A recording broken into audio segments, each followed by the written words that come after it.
Welcome साहिल भाई, कैसे हैं आप? एकदम जबरदस्त। थैंक यू आप सो मेरे मच। चैनल पर मोस्ट डिमांडिंग गेस्ट हैं। मैं ऐसा क्यों बोल रहा हूं, क्योंकि अभी बीते कुछ रोज पहले मैंने जितने भी पॉडकास्ट किए ना, उसके कमेंट बॉक्स भरा हुआ है। मैं वो स्क्रीनशॉट्स भी लगा के लोगों को दिखाऊंगा जहां पर लिखा है एक्स मुस्लिम साहिल को बुलाइए। और मैं आपको ये लिटरली बता रहा हूं कि शुरुआत में मुझे नहीं पता था कि आपके बारे में, मैं नहीं जानता था। तो जब बहुत सारे कमेंट्स आए तो फिर मुझे लगा कि यार ये बार बार एक ही नाम क्यों आ रहा है। हाँ। मैंने सर्च किया, मैंने कहा ये क्या है, कौन व्यक्ति है ये जो कौन? रैंडमली मेरे पर अचानक से ये बूम कर रहा है। तो फिर मुझे आपके बारे में पता लगा, फिर मैंने और देखा तो फिर डिटेल में मुझे जानने को मिला आपके बारे में। तो मैं सबसे पहले दो चीजों से शुरुआत करना चाहता हूं। मेरा सवाल सबसे पहले आपसे ये है कि एक तो ये कि आप अपने नाम के आगे एक्स मुस्लिम क्यों लगा रहे हो? ठीक है, थोड़ा बहुत मीनिंग मैं समझ रहा हूं, लेकिन फिर भी आप इसको पोर्ट्रे करते हो एक्स मुस्लिम साहिल। नाम बदलना था तो साहिल भी रख सकते थे। दूसरा, आपने मास्क क्यों पहन रखा है? First of all thank you so much Tushar जी।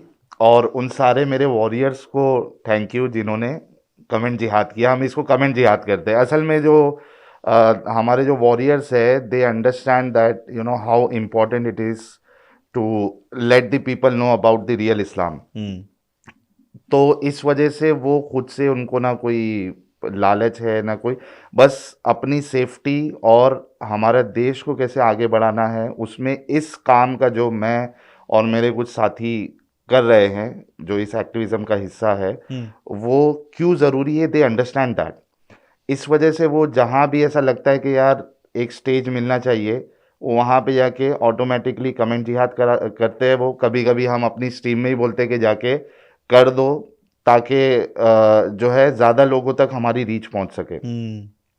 तो ये वो वजह है कि आपके चैनल पे इतने सारे आपको ओके, कमेंट्स गॉट देखने इट। के लिए मिले। देखिए, नाम के आगे एक्स मुस्लिम जो लगाया है मैंने, उसकी वजह ये है क्योंकि आम मुसलमानों को ये लगता है कि एक इंसान जो इस्लामिक घराने में पैदा हुआ है, वो कभी इस्लाम छोड़ता नहीं है। ठीक है। यहाँ पे सिर्फ वन वे एंट्री है। हम्म। मतलब लोग बाहर से तो अंदर आते हैं, लेकिन अंदर से बाहर नहीं जा जाते नहीं सकते। है। जा भी नहीं सकते और जाते भी नहीं है, क्योंकि ये इतना डिवाइन और सबसे सच्चा, लॉजिकल और विदाउट एरर वाला रिलीजन है कि कोई इसको छोड़ के जा ही नहीं सकता। ये आम मुसलमानों को ऐसा लगता है। लेकिन जो उलमा है, जो इनके स्कॉलर्स है, उनको अच्छे से पता है कि आज की तारीख में लोग धड़ल्ले से इस्लाम छोड़ रहे हैं। अगर आप प्यू रिसर्च का ही हवाला ले ले तो अमेरिका में 23% के आसपास या 27% के आसपास लोगों ने इस्लाम छोड़ा है। और सिर्फ, और ये पुराना डेटा है। अभी अगर नया डेटा निकाला जाए तो मेरे ख्याल से आराम से, जिस स्पीड में अभी ये एक्टिविज्म काम कर रहा है, 30 या 35% लोगों ने इस्लाम छोड़ दिया हुआ है। Most of them are closet ex Muslim. मतलब आप ये कह रहे हो कि इस्लाम धर्म को छोड़ने वाले लोगों की तादाद लगातार बढ़ रही है और बढ़ते इस्लाम जा धर्म रहे, सिकुड़ता जा रहा है। एग्जैक्टली। क्योंकि सोशल मीडिया का ज़माना है, आपके सामने सारी चीज़ें हैं क्रॉस वेरीफाई करने के लिए, देखने के लिए। इनके जो उलमा है ये चीज़ को अच्छे से समझते हैं। जाकिर नालायक जैसा इंसान ये कहता है। आपने क्या बोला? जाकिर नालायक। बट वाई जाकिर नाइक से नालायक क्यों? सर वो नायक नहीं है, नायक तो हीरो को कहते हैं ना। वो नायक नहीं, वो नालायक है। ठीक है, उसने जितना ओके। बेवकूफ़ लोगों को बनाकर कई सारे नॉन मुस्लिमों को इस कल्ट के अंदर एंट्री दिलाई है, तो वो डिसेप्शन के साथ ये इसीलिए लोग देश काम की करते सरकार हैं। ने काम उस पर बैन भी बहुत लगाया। अच्छा किया। तो ये वो डिसेप्टिव है। He knows how to play with words. Exactly. हाँ, मैं लेकिन गलत वो, दिखूं भी ना और मेरा काम भी हो जाए। हाँ वो पहले की बात थी, लेकिन अब वो नहीं आ सकता, अब वो डिबेट नहीं कर सकता। हमने कई बार चैलेंज किया है उसको कि आओ कभी हमसे डिबेट करो, तब पता चलेगा कि तुम्हारा लॉजिक, ओपन तुम्हारा प्लेटफॉर्म पर आओ। इस्लाम, तुम्हारा लॉजिक, तुम्हारा इस्लाम, तुम्हारा साइंस इस्लाम में, वो सब बात हो जाएगी। लेकिन वो डरता है, आता नहीं है। तो लेकिन जाकिर नालायक जैसा इंसान ये कहता है अपनी एक वीडियो में कि मुझे सऊदी में एथिज्म पे बात करने के लिए, लेक्चर देने के लिए बुलाया गया था। और वो भी आप सऊदी अरब में। सऊदी में, आप इमेजिन कर सकते हो, सऊदी जैसे देश में उसको एथिज्म पे लेक्चर देने के लिए बुलाया जा रहा है। दैट मीन्स सऊदी में एक्स मुस्लिमों की तादाद बहुत बढ़ रही है। लोग एथिस्ट होते जा रहे हैं। और वहाँ के लोग जो है वो ओरिजिनल अरब है, अपने वहाँ के जैसे सस्ते अरब नहीं है वो। कि आता जाता कुछ नहीं, बड़ी बड़ी बातें।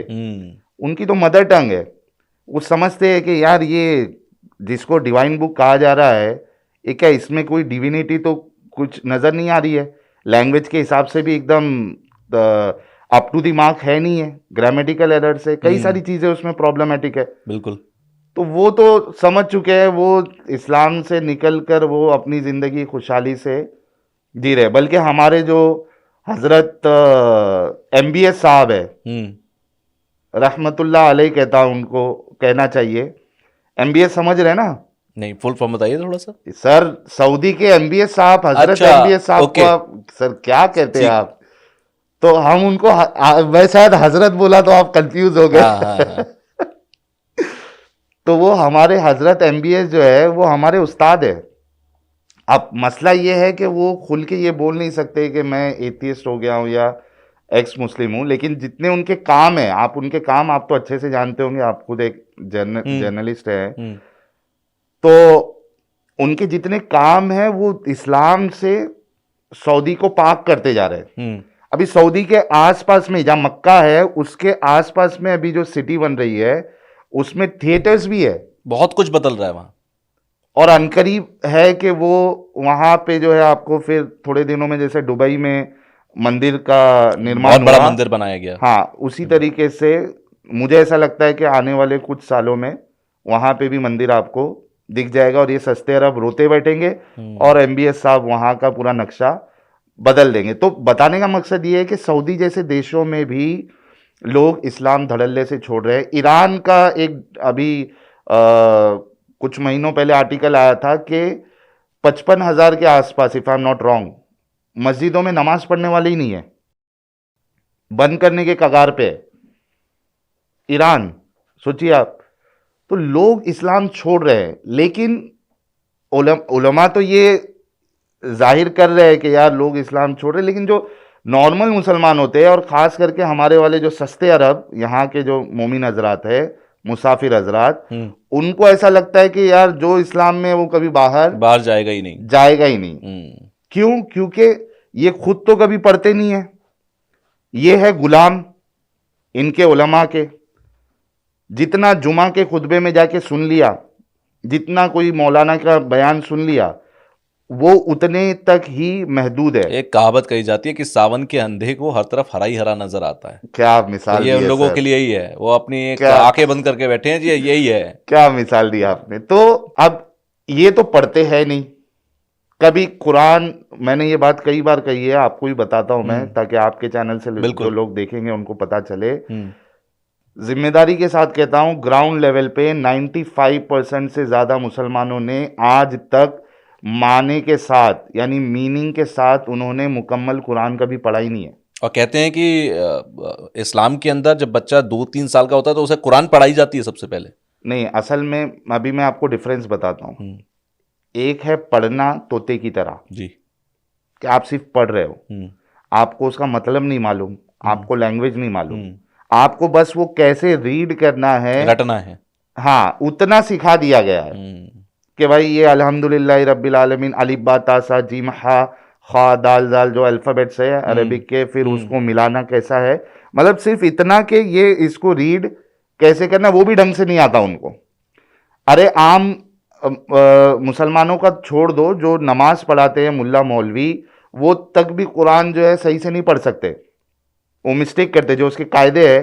जैसे मैं आपको एक सुनाता हूं, जैसे पहली जो सूरत है उसका स्टार्ट होती है बिस्मिल्लाहिर्रहमानिर्रहीम अल्हम्दुलिल्लाहि रब्बिल आलमीन अर्रहमानिर्रहीम मालिकी यौमिद्दीन इय्याक नअबुदु व इय्याक नस्तईन इहदिनस सिरातल मुस्तकीम सिरातल लज़ीना अनअमता अलैहिम गैरिल मग़ज़ूबि अलैहिम वलद्दाल्लीन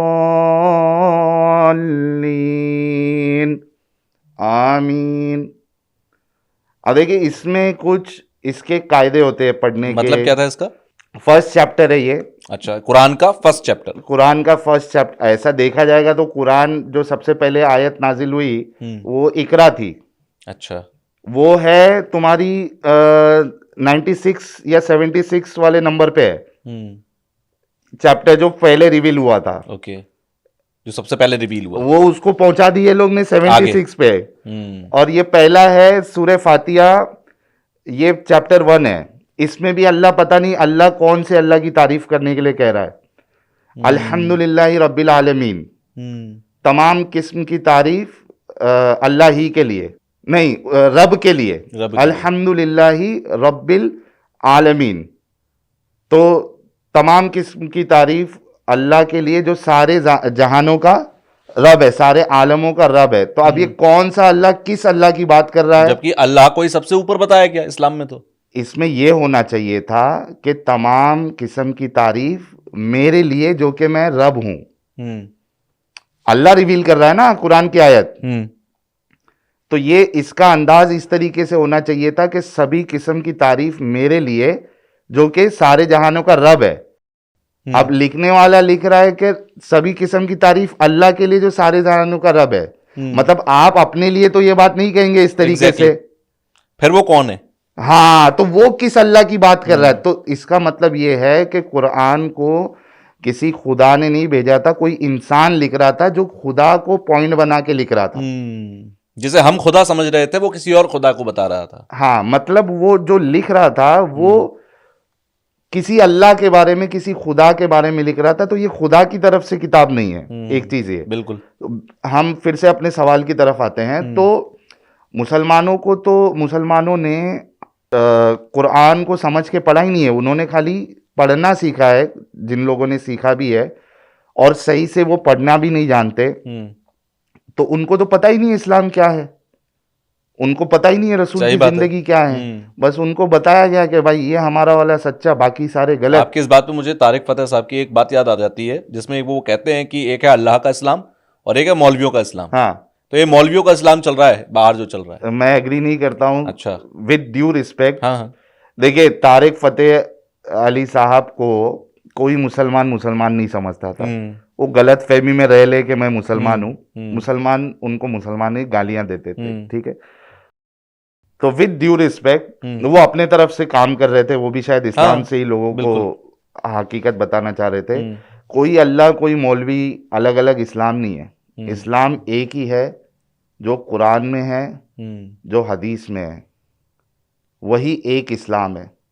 और वो बहुत डेंजरस है इस दुनिया के लिए, ठीक है। मुल्ला का इस्लाम जो है ना, वो नंबर्स के हिसाब से चेंज होता है। आप देखो, पाकिस्तानी मुल्ला जो है वो बोलेगा गजवाए हिंद हमको करना है, बिल्कुल हम करेंगे। हिंदुस्तानी मुल्ला बोलेगा अरे ये कोई चीज ही नहीं है, ये आप गलत मतलब ले रहे थे। तो मुल्ला का इस्लाम तो नंबर्स के हिसाब से चेंज होते रहता है, देशकाल परिस्थिति के हिसाब से बदल जाएगा, बदलते रहता है। वहां के मुल्ला एकदम खुल के बोलेंगे काफिरों को ऐसा कर देंगे, वैसा कर देंगे, ये कर देंगे। यहाँ का मुल्ला जो है जब टीवी चैनल पे आएगा, कैमरे के सामने आएगा, तो वो अरे हमारा इस्लाम में प्यार ही प्यार है,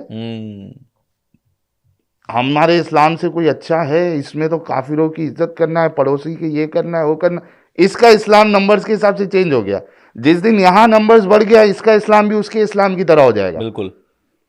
तो हर जगह का जो मुल्लाओं का इस्लाम जो बनाया हुआ है वो नंबर्स के हिसाब से होता है। अल्लाह वाला इस्लाम सिर्फ एक ही है, उसमें है मारकाट, और उसमें है पूरी दुनिया में इस्लाम का कानून नाफिज करना है, उसको इस तरीके से डिजाइन किया है। तो मैं तारिक फतेह साहब की इस बात से एग्री नहीं करता हूँ। मुसलमान जो है तो उनको लगता है कि भाई हमारा वाला एकदम सच्चा है, तो यहाँ से कोई बाहर निकल के जाएगा नहीं। तो मैंने अपने नाम के साथ एक्स मुस्लिम इसी वजह से लगाया है कि ये हर मुसलमान को हिट करता रहे कि इस्लाम छोड़ने वाले लोग भी मौजूद है, और ये नॉर्मल होना चाहिए। इसी वजह से मैंने अपने नाम के साथ जो है एक्स मुस्लिम लगाया गया। दूसरा आपका सवाल ये था कि मास्क क्यों पहना हूं। मास्क इस वजह से पहना हूं क्योंकि जिस सब्जेक्ट पे मैं बात करता हूं वो दुनिया का सबसे खतरनाक सब्जेक्ट है।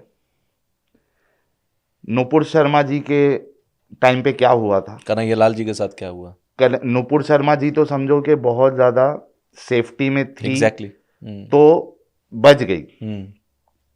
कन्हैया लाल तो बेचारा एक साधारण सा टेलर था। टेलर था।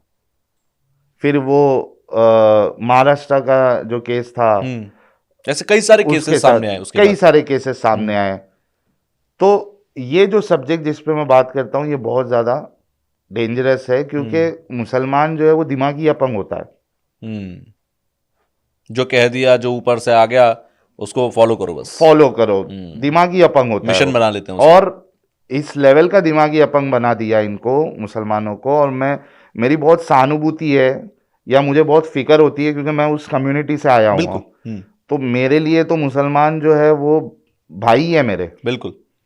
तो मुझे तो दुख होता है उनको देख के कि यार ये किस सिचुएशन में ये लोग बेवकूफ़ी के साथ रह रहे हैं, अपनी अकल का इस्तेमाल क्यों नहीं कर रहे, अपनी ज़िंदगी बर्बाद कर रहे हैं एक ऐसी झूठी जन्नत और एक झूठी जन्नत के लालच और झूठी जहन्नम के डर के लिए। अपनी ज़िंदगी जो आज जीना है उसको आप अपने आप को मुसाफिर समझ के जी नहीं रहे। ना कोई देश के लिए कंट्रीब्यूशन, ना सोसाइटी के लिए कंट्रीब्यूशन, ना दुनिया के लिए कंट्रीब्यूशन, क्योंकि आप एक मुसाफिर हो।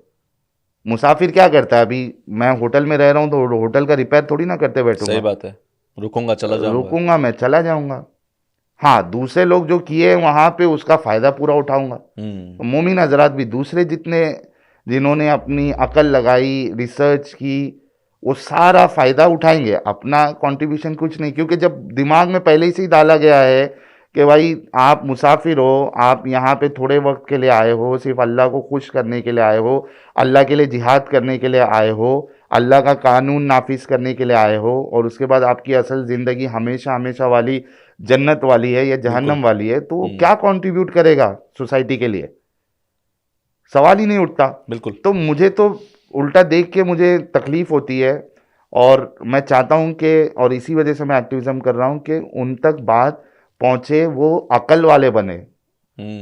बेअकल है, दिमागी अपंग है वो।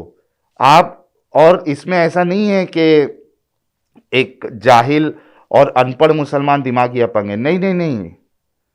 अनपढ़ मुसलमान हो, पढ़ा लिखा हो, जज होने दो, डॉक्टर होने दो, वकील होने दो, साइंटिस्ट होने दो, इंजीनियर होने दो, सीए होने दो, आप बड़ी बड़ी कोई भी डिग्री ले ले, पॉलिटिशियन होने दो, जब इस्लाम की बात आएगी वो पूरी तरीके से दिमागी अपंग है।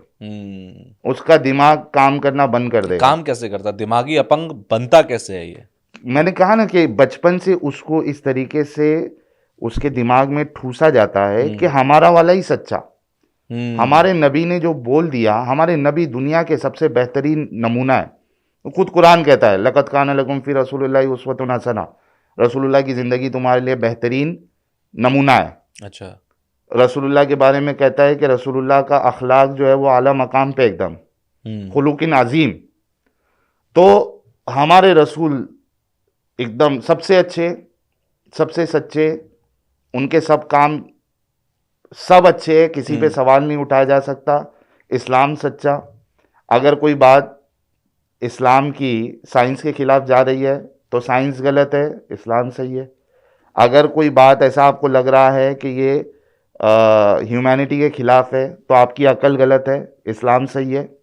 ये जब बचपन से डाला जाता है, और अंधविश्वासी, बिल्कुल, मुसलमानों से बड़ा अंधविश्वासी आपको पूरी दुनिया में नहीं मिलेगा। ये जो अच्छा। क्लेम करते हैं ना बाकियों को, हाँ। हिंदुओं को, क्रिश्चियनों को, ये कहते हैं ना ये क्या तुम लोग का इलॉजिकल है। मैं कहता हूं कि मुसलमानों से बड़ा अंधविश्वासी इस दुनिया में कोई नहीं। कैसे?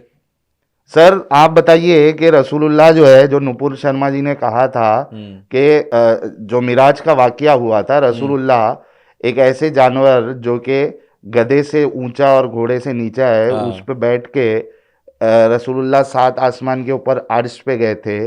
और कोई इसको अगर माने तो वो अंधविश्वासी हुआ या नहीं हुआ? लॉजिक ही नहीं है। जानवर उड़ता है क्या? एग्जैक्टली। कौन सा ये जानवर है भाई? और वो ऊपर जाने के बाद ऑक्सीजन कौन पास कर रहा था? सही बात है। हाँ, और कौन सी स्पीड से जा रहे, क्या जा रहे थे, ये ह्यूमनली पॉसिबल ही नहीं है।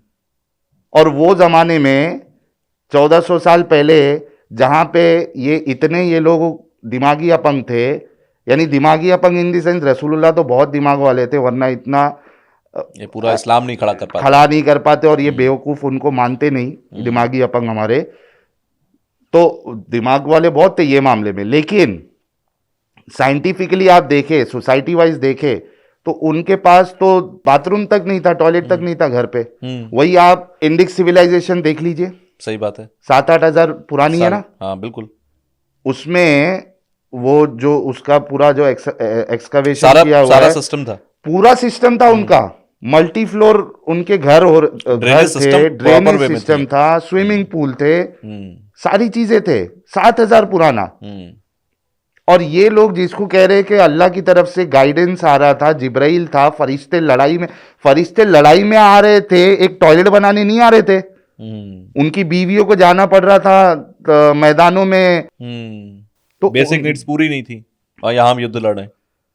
तो आप देखिए कि वहां पे आपको कोई ये चीज नहीं मिलती, लेकिन 7वें आसमान के ऊपर उड़ के चले गए, कौन सी रॉकेट लेके गए थे। Fascinating stories. एग्जैक्टली तो अब मोमिन को आप बोलो अरे गए थे, हम मानते, हमारा ईमान है, इसको अंधविश्वास नहीं कहेंगे तो क्या कहेंगे। अच्छा, मैंने आपके बारे में जब रिसर्च कर रहा था थोड़ा मैंने पढ़ा, आपकी एक अजान मुझे सुनाई दी, ओम हू अकबर। हाँ बड़ा ही इंटरेस्टिंग थी, और वो आई थिंक ओम और अल्लाह एक है वाली पॉइंट पर आपने उसको बनाया होगा। जी। एक बार आप जरा सुनाएंगे उसको। अच्छा अच्छा। बड़ी इंटरेस्टिंग है, बड़ी मतलब व्यूअर्स ने अगर नहीं सुनी होगी हाँ। तो सुनकर बड़ा मजा आया। मैं उस पे हंस भी रहा था और मैं बड़ा मतलब एक सोच में भी था, मैंने कहा क्या दिमाग लगाया है। आपने सही कहा, वो जब उन्होंने बयान दिया था, मदनी साहब थे ना हाँ, हमारे, मदनी साहब ने बोला था ये ओम और अल्लाह एक है। नहीं, इसी तरीके से ये लोगों को बेवकूफ बनाते हैं। ओम और अल्लाह को एक कर दिया, फिर भविष्य पुराना में मोहम्मद साहब का जिक्र निकाल के लेके आ जाएंगे, फिर वो बाइबल में से मोहम्मद साहब का जिक्र उठा के, वो मैच हो रहा नहीं हो रहा वहां पे, मनु और एडम एक है, आदम एक है। भविष्य पुराना में जो मोहम्मद की बात हो रही है वो एक असुर है।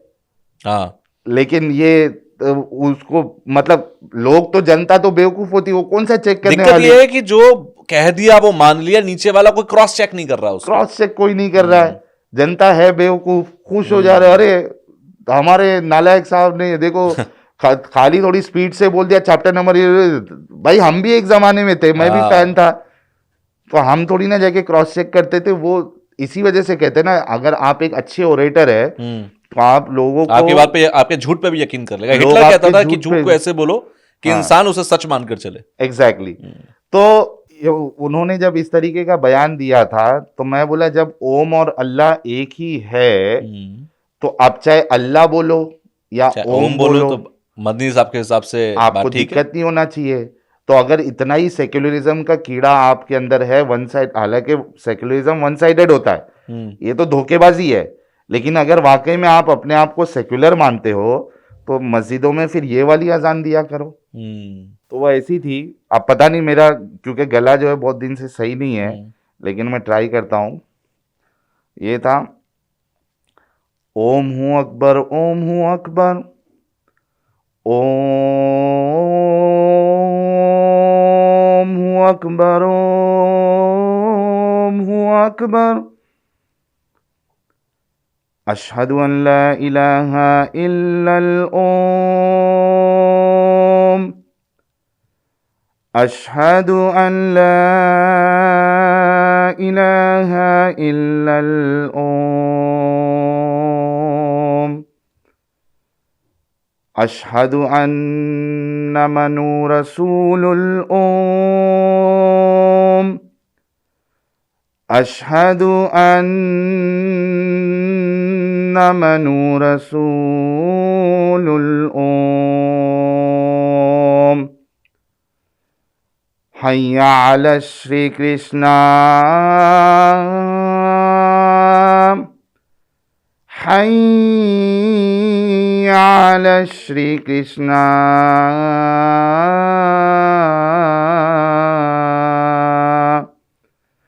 हय्या अला श्री राम, हय्या अला श्री राम।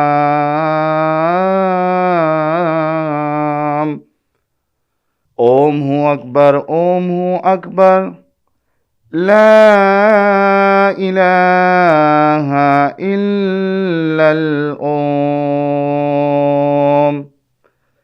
तो अब ये इसका मतलब क्या है? ये ओम तो मुझे समझ में आया, ओम हूँ अकबर, हाँ, तो ये है क्या? मतलब यही है, जैसा अल्लाह अकबर है, अल्लाह हाँ सबसे बड़ा, अल्लाह सबसे हाँ, बड़ा, तो इसमें है कि ओम सबसे बड़े, ओम सबसे बड़े। ठीक है, हमने रिप्लेस कर दिया, अब दिक्कत तो होनी नहीं चाहिए नहीं क्योंकि ओम होनी और अल्लाह चाहिए। एक है। हाँ, अशहदु अन ला इलाहा इल्लल ओम। आपने इसमें रामकृष्ण का भी जिक्र किया आई हाँ, थिंक। बताता हूँ ना। ओके। तो मैं गवाही देता हूँ कि ओम के सिवा कोई पूजनीय लायक नहीं है, हम्म कोई इबादत के लायक नहीं है, या ओम के सिवा कोई और खुदा नहीं है। मैं गवाही देता हूँ। उसी हम्म तरीके से मैं गवाही देता हूँ कि मनु जो है वो ओम के मैसेंजर है। हम्म, ठीक है, ठीक क्योंकि है। आदम को आदम और मनु तो मनु एक ही है। कर दिया। फिर उसी तरीके से हैया अला श्री कृष्णा, आओ श्री कृष्णा की तरफ, आओ श्री कृष्णा की तरफ, हम्म, आओ श्री राम की तरफ, आओ श्री राम की तरफ। और उसके बाद है कि ओम सबसे बड़े, ओम सबसे बड़े, और ओम के सिवा कोई इबादत के लायक नहीं है, या पूजा के लायक नहीं है, या ओम के सिवा कोई खुदा नहीं है। तो आप बताओ कि इसमें क्या दिक्कत होनी चाहिए सेक्युलर हमारे मुसलमानों को हाँ, और ये मदनी साहब को। फिर तो सब बात आपके हिसाब से ही है, आप ही ने कहा था ओम और अल्लाह एक ही है। चलिए, बड़ी इंटरेस्टिंग आपने ये अजान बनाई थी। मैं थोड़ा सा बार ना आपकी लाइफ की तरफ आ रहा हूँ। आप एक मुस्लिम फैमिली में पैदा होते हैं, आप पले बड़े एक कल्चर में होते हैं, और आपकी नॉलेज और आपकी भाषा से मैं समझ रहा हूँ कि आपने पूरा समय इस्लाम को दिया है। वो कौन सी उम्र थी जहां पर, और वो कौन सा वक्त था जब आपको लगा कि नहीं, बदलना होगा, एक्स मुस्लिम बनना होगा? वो स्टोरी क्या थी? जी, ये कोविड के टाइम पे आप समझ लीजिए कि वो, मैं उस पॉइंट पे आया, क्योंकि ये ऐसा नहीं होता है कि आप अचानक से डिसीजन वो ले तो एक लिए। पूरा 3-4 साल, थॉट 5 साल, प्रोसेस, कई सालों तक आप सोचते रहते हो, एक एग्जैक्टली, एक पूरा प्रोसेस में रहते थॉट हो। प्रोसेस होता है। हम्म तो कोविड जब स्टार्ट हुआ था, लॉकडाउन में कुछ था हम्म नहीं करने के लिए, तो वो टाइम पे थोड़ा सा, मतलब वो टाइम पे मैंने डिसीजन ले लिया था, लेकिन थॉट प्रोसेस बहुत पहले से चल रहा था, क्योंकि जब आप माहौल को देखते हो, हम्म लोगों को देखते हो, हम्म तो एक टाइम पे मैं दावत का भी काम करता था, लोगों को इस्लाम की तरफ बुलाने का। जाकिर नालायक का फ़ैन था, मैंने भी थोड़ी देर पहले हाँ हाँ बोला था। हम्म तो जो जाकिर नालायक का फ़ैन होगा उसको कीड़ा होगा तबलीग करने का, तो तबलीग करता था हम्म इस्लाम की, और लोगों को इस्लाम की तरफ बुलाता था, हिंदू से डिबेट, क्रिश्चियन से डिबेट ऑनलाइन फोरम पे। तो मतलब बिल्कुल अपोजिट शेड था आपका वहां पर। एकदम ऑपोजिट, मतलब एकदम कोविड से पहले ऑपोजिट। आप कुछ और थे, कोविड के बाद आप कुछ और नहीं, हो गए? कोविड से पहले नहीं, मैं टीनेज से स्टार्ट की अच्छा, बात ओके, कर रहा हूँ। ठीक है। ठीक है, कोविड आज तक से दस आने पंद्रह तक, बीस साल पहले। हाँ, कोविड तक आने तक मेरा पूरा माइंड जो है वो एकदम थॉट प्रोसेस चेंज होना चेंज होना शुरू स्टार्ट हो हो गया था, गया था, क्योंकि मैच्योरिटी लेवल समझ में आने लगा बढ़ता था जा रहा कि था। कुछ तो लोचा है। कुछ तो गड़बड़ है, लेकिन हम्म इस्लाम का अपन डिफेंड करते थे। हम्म तो लेकिन जब मैच्योरिटी आपको आहिस्ते आहिस्ते आती है, और आप एक दिमागी अपंग नहीं रह हो, हम्म आप नहीं रह सकते, हम्म तो इट्स इम्पॉसिबल कि आप इस्लाम में रहोगे अगर आप दिमागी अपंग नहीं है। हम्म अगर आप अकल का इस्तेमाल करते हो, इट्स इम्पॉसिबल कि उसके बाद आप मुसलमान हो। हम्म मुसलमान होने के लिए दिमागी अपंग होना ज़रूरी है। हम्म अकल आपकी बंद होनी चाहिए, या आपकी अकल बंद है इसी वजह से आप मुसलमान हैं। अगर आपने अकल का इस्तेमाल किया, now you are not, no more a Muslim, hmm you can not be a Muslim. मैं देखता था यार, ये दुनिया में क्या चल रहा है, हम्म ये सारे टेररिस्ट अटैक जो है ये अपनी पब्लिक ही करती है। हम्म मतलब मोस्टली नाम सब अपनी पब्लिक का ही आता है, लेकिन अपन ये बोल के उसको रफा दफा कर देते, यार इस्लाम सही है मुसलमान गलत हम्म है, इस्लाम सही है मुसलमान गलत। हो हम्म सकता है उन्होंने इस्लाम को सही से पढ़ा नहीं नहीं होगा। समझा है, समझा नहीं है उनको, उनके पास असल इस्लाम नहीं है। हम्म इस्लाम बड़ा पीसफुल है। हम्म हमारे रसूलुल्लाह ने कभी किसी पे जुल्म नहीं किया, हम्म कभी कुछ नहीं किया ऐसा काम। सारी जंगें जो है वो डिफेंस में हुई है। हम्म तो ये क्या मुसलमान गलत कर रहे हैं? लेकिन जब कंटिन्यूसली होता जाता है तो सोच क्यों, लेकिन ऐसा हम्म वो भी क्यों गलत कर रहे हैं? तो जब आप सोचते हो उस बारे में और फिर थोड़ा देखते हो, पढ़ते हो, तो आपको पता चलता है नहीं यार, वो जो कर रहे हैं वो असल इस्लाम है। हम्म असल इस्लाम तो वो है जो एक आतंकवादी कर रहा है। हम तो मुनाफिकों वाला इस्लाम फॉलो कर रहे हैं। हम्म हमारी जिंदगी मुनाफिकत से भरी हुई है। ये तो असल इस्लाम है ही नहीं। रसूलुल्लाह कहते हैं कि आपके अंदर मुनाफिकत है और आप अगर मर गए तो मुनाफिकत वाले हाल में मरोगे। अगर आपके अंदर ये ख्याल नहीं आया कि मैं लड़ाई करूंगा, मैं जिहाद करूंगा, मैं अल्लाह की राह में जिहाद करूंगा, खून खून बहाऊंगा, अगर आपके अंदर ये नहीं है तो आप मुनाफिकत की मौत मर रहे हो। मतलब आपकी आप तो अल्लाह ये के थी लिए थी खून खराबा करिए, हाँ, ये आपके लिखा हुआ है। दिल में रहना चाहिए हम्म। कि अल्लाह की राह में आपको जिहाद करना है। अरे मैं क्या, डॉक्टर इसरार अहमद साहब ये वाली हदीस पेश कर चुके हैं, बोलते हैं अच्छा। वो, हम्म। आप ढूंढिएगा आपको मिल जाएगी। हम्म। तो ये सिखा रहा है इस्लाम कि आपके अंदर तलब होनी चाहिए कि मुझे अगर मौका मिले तो मैं करूंगा, करना है। तो यार असल इस्लाम तो वो फॉलो कर रहे हैं। कुरान आप पढ़ोगे तो आपको उसके अंदर हेट ही हेट मिलेगा। काफिरों के लिए हेट भरा पड़ा है। ये कुरान वाला जो खुदा है, इसके अंदर काफिरों के लिए हेट ही हेट है। और काफिर की आइडियोलॉजी तो ये है कि जो हम कह रहे हैं, जो हमारी बात मान रहा है वो सही है, जो हाँ हमारी बात नहीं मान रहा वो काफिर है। हाँ हाँ, काफिर वही है कि जो हाँ। अल्लाह और उसके रसूल पे ईमान नहीं लाता, वो काफिर है। हम्म। तो अल्लाह जो है वो अपने ही बंदे से इतना हेट कर रहा है कि उसको गधा, कुत्ता, वर्स्ट ऑफ क्रिएचर, हमेशा हमेशा मैं जहन्नम में जलाऊंगा, ऐसा तड़पाऊंगा। हम्म। उनके तफसीर में आता है कि जहन्नम की एक सजा यह है कि अल्लाह उनके पिछवाड़ों से जंजीर डालेगा और मुंह से निकालेगा। अल्लाह, ये क्या चल रहा है ये? मतलब डर और लालच, इन डर दो और चीजों पर लालच, टिका है इस्लाम, आप ये कह रहे हैं। एग्जैक्टली तो उसमें हेट ही हेट है नॉन मुस्लिमों के लिए। और अल्लाह खुद हेट करता है, बल्कि नॉन मुस्लिम छोड़ दीजिए, नॉन मुस्लिम के जो भगवान है उसके बारे में भी गलत कहता है अल्लाह, के उसको भी जहन्नम में डालूंगा। हम्म। अगर आप सूरह अंबिया की आयत नंबर 98 अगर चेक करोगे, 21 की 98, उसमें अल्लाह कहता है तुम काफिर और तुम जिसकी इबादत करते हो, अल्लाह सबको जहन्नम का ईंधन बनाएगा, फ्यूल बनाएगा। So this is how disrespecting Quran towards non-Muslims and the and the humanity also. yes, it is against humanity. अगर धर्म से भी ऊपर उठकर देखा जाए तो ह्यूमैनिटी के खिलाफ है। Exactly. हम्म। ये ह्यूमैनिटी के खिलाफ तो बहुत सारी चीजें हम हमारी लाइव स्ट्रीम में तो हम्म। पिछले 3 साल से डिस्कशन एक एक चीज लेके आके करते जा रहे हैं। हम्म।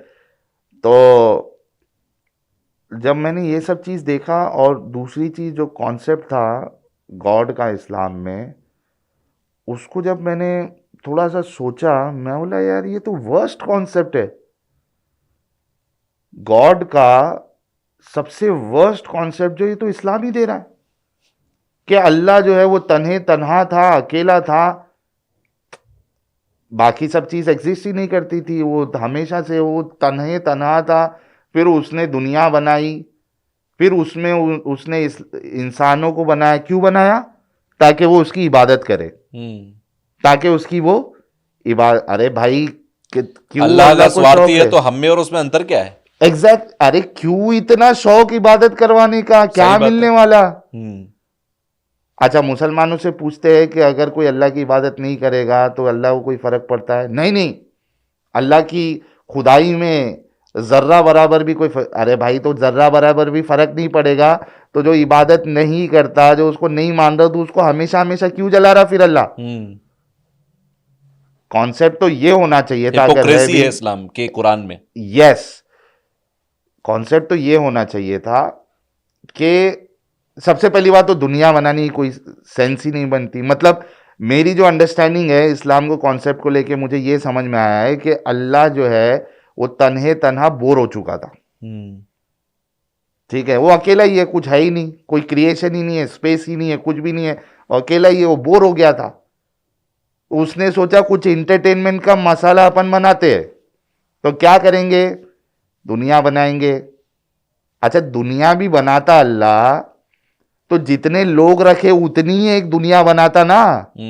वो इतने, मैं अभी यहाँ पे कुछ वर्ड्स के मैं बहुत ब्लंटली बोलता हूँ, लेकिन आपकी ऑडियंस अलग होगी।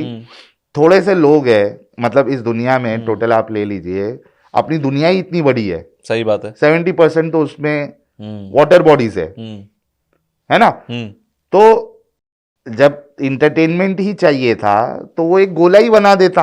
और जब अल्लाह इंसान बना सकता है, दुनिया बना सकता है, पृथ्वी बना सकता है, पृथ्वी पर ये पेड़ पौधे उगा सकता है, तो वो अपने एंटरटेनमेंट का जरा सा जुगाड़ कर लेता। हाँ, वो फिर इतना सब क्यों रचता? अच्छा, वो इतने इतने एक दुनिया बना देता, चलो फिर भी समझ में आया कि अर्थ बना देता, हम्म क्योंकि टेस्ट उसको इंटरटेनमेंट वहीं से मिल रहा है। हम्म बाकी स्टार्स वो सबसे क्या क्यों बनाया? इंटरटेनमेंट है? सही बात है। How does it even make sense कि इतनी बड़ी स्पेस यूनिवर्स हम्म कि हम अंदाजा ही नहीं लगा सकते, इट्स लाइक इनफाइनाइट। एग्जैक्टली। वो टेस्ट लेने के लिए वो, मतलब आप जब अर्थ से दूर जाते हो तो आप जब दूसरी गैलेक्सी पहुंचते हो या एक ऐसा डिस्टेंस आएगा यू कैन नॉट इवन सी अर्थ। हम्म हाँ हाँ, बहुत इतना हमारा एक इट्स यान सो था वोगिया वास्ट। 2, हाँ, जो 80s में यहाँ से गया था, 80s में यहाँ से गया, और अभी जाकर वो हमारी गैलेक्सी से थोड़ा बाहर निकल पाया है हाँ, इतने सालों में, जबकि वो लाइट की स्पीड से भाग रहा है, बल्कि सोच लाइट की स्पीड थोड़ा कम भाग रहा है। तो ये इतना तो सोचो कि कुछ सेंस बनाता है ये कॉन्सेप्ट में कि टेस्ट लेने के लिए इतना बड़ा बड़ा बना यूनिवर्स दिया। बना दिया, उसमें टेस्ट ले रहा है वो नहीं दिखने वाले उससे। तो अच्छा, तो ये बोर हो रहे थे अल्लाह हमारे, उसने इंसान बना दिए। अच्छा, अब मूवी अगर आप देखिए कि मूवी अगर पूरी पॉजिटिव रहे, मतलब उसमें कोई विलन ही नहीं है, तो इंटरटेनिंग बनेगी क्या मूवी? बिल्कुल नहीं। सीरियल इंटरटेनिंग नहीं बन सकते विदाउट नेगेटिव हाँ, कैरेक्टर के। नेगेटिव नहीं होगा तो पॉजिटिव उठेगा कैसे, तो दिखेगा कैसे? मजा ही नहीं आएगा मजा ही लोगों नहीं को। आएगा। तो उसने क्या किया, इंसानों के अंदर रेप करने की भी फितरत दे दी, शैतानी कॉन्सेप्ट। रेप करने की फितरत, लूट मार की। यार, इंसान को अल्लाह ने जैसा बनाया वो वैसा कर रहा है ना? तो उसमें वो रेप करने की भी फितरत दे दी, उसमें चोरी चकारी करने की भी फितरत दे दी, उसमें अच्छाई करने की भी फितरत दे दी, ताकि मसाला बना रहे। अब वो क्या कर रहा है, ऊपर से वो देख रहा है कि दो लोग लड़ाई कर रहे हैं, कोई किसी का रेप कर रहा है, कोई किसी के कंट्री पे हमला कर रहा है, तो ऊपर से उसको मजे आ रहे कि यार चल कुछ ना कुछ तो सोर्स बना हाँ, कुछ मजेदार इंटरटेनमेंट हो का। रहा है नीचे।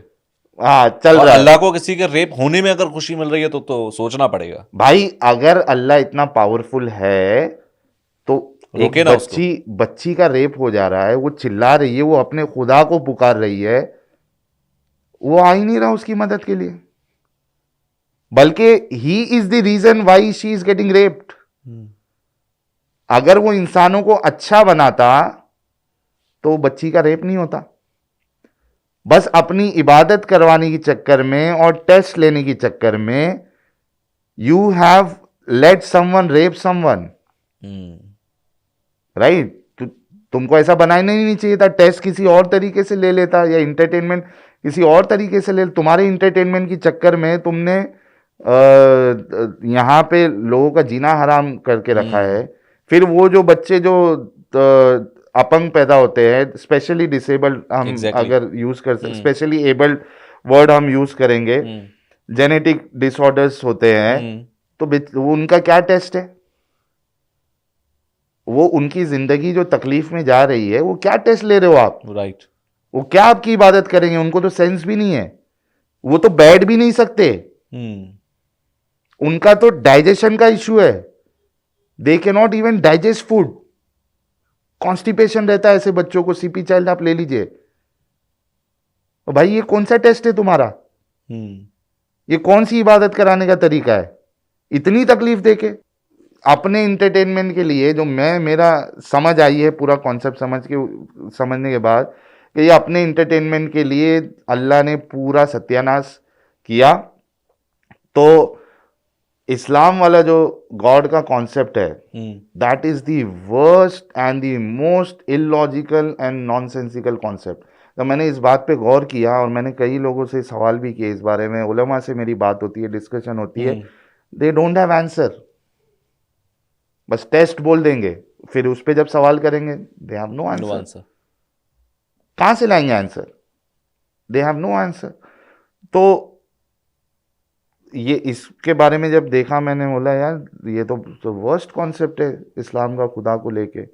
अगर ऐसा खुदा भी है तो मैं तो उसको जालिम खुदा बोलूंगा, दे दे सजा जो देने का है। एटलीस्ट मैं इतनी हिम्मत तो करूंगा कि तेरे सामने सवाल करूंगा कि तूने ऐसा खेल क्यों किया, सही बात है। दे दे सजा। Hmm. If he is there then he is the worst creator, जालिम खुदा है वो। तो खुदा कहाँ रहा वो? हाँ लेकिन अगर है भी तो मैं, देखो बादशाह है, जालिम बादशाह भी होते हैं, सही बात है। अच्छे बादशाह भी होते हैं।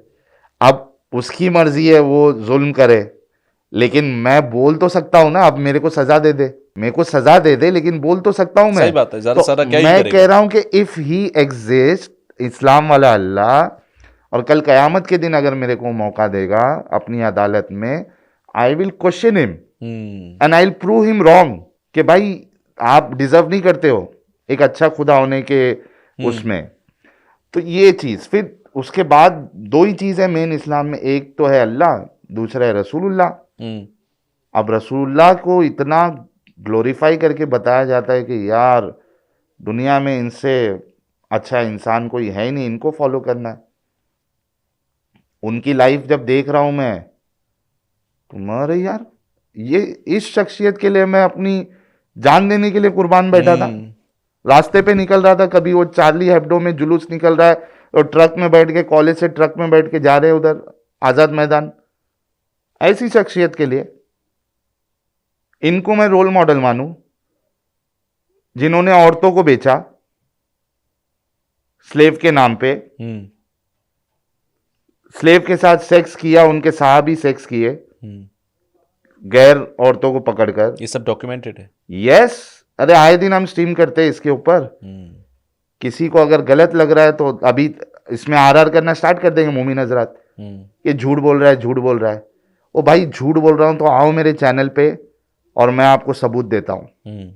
अच्छा, हमारे मोमिन हजरात की चालाकी देखे आप, अगर मैं लैपटॉप लेके बैठा हूं और हवाला दिया तो इनका एतराज ये होगा मास्क पहन के क्यों बैठा है।